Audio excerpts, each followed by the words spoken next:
Bienvenue sur la chaîne Amévia. N'hésitez pas à vous abonner et à activer la cloche de notification. Move Africa Togo va se présenter en audience publique devant l'Autorité de régulation des communications électroniques et des postes, ARCEP, ce mardi 18 mai 2021.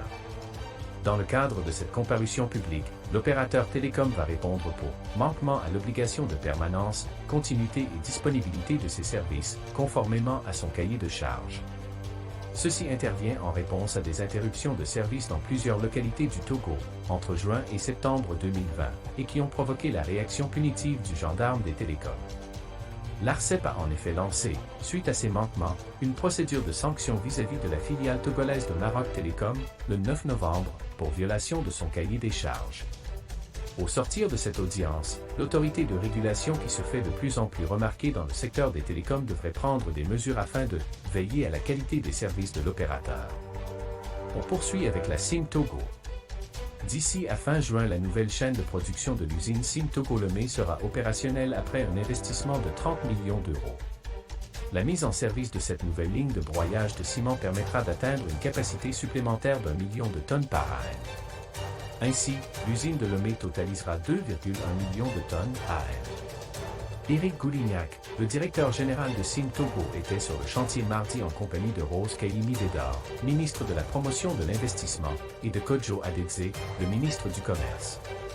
C'est un investissement structuré et cohérent qui permet de positionner SIM Togo de manière compétitive sur le marché local, a déclaré M. Goulignac.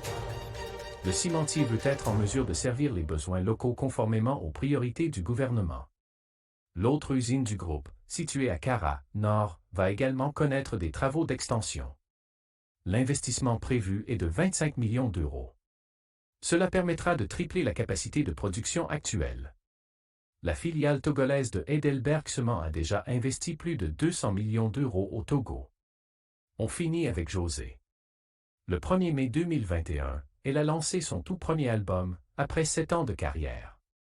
C'est une occasion pour moi de me rendre beaucoup plus crédible, parce qu'en tant que chanteuse que beaucoup de gens regardent et apprécient, j'ai besoin d'avoir plus de crédit en ayant un album en bonne et due forme. À en croire l'histoire de la célébrité, elle travaillait depuis des années sur cet album. Selon même certaines précisions de la diva, certains singles se préparaient même avant le début de sa carrière. Il faut noter que Roblot, le titre phare de l'album, cumule déjà plus d'1 million de vues et les 16 autres font tourner le compteur sur YouTube. Par ailleurs, la diva couronnera le tout par son concert inédit qui se tiendra le 26 juin prochain au Palais de la Culture. C'est tout pour aujourd'hui, abonnez-vous et surtout prenez soin de vous.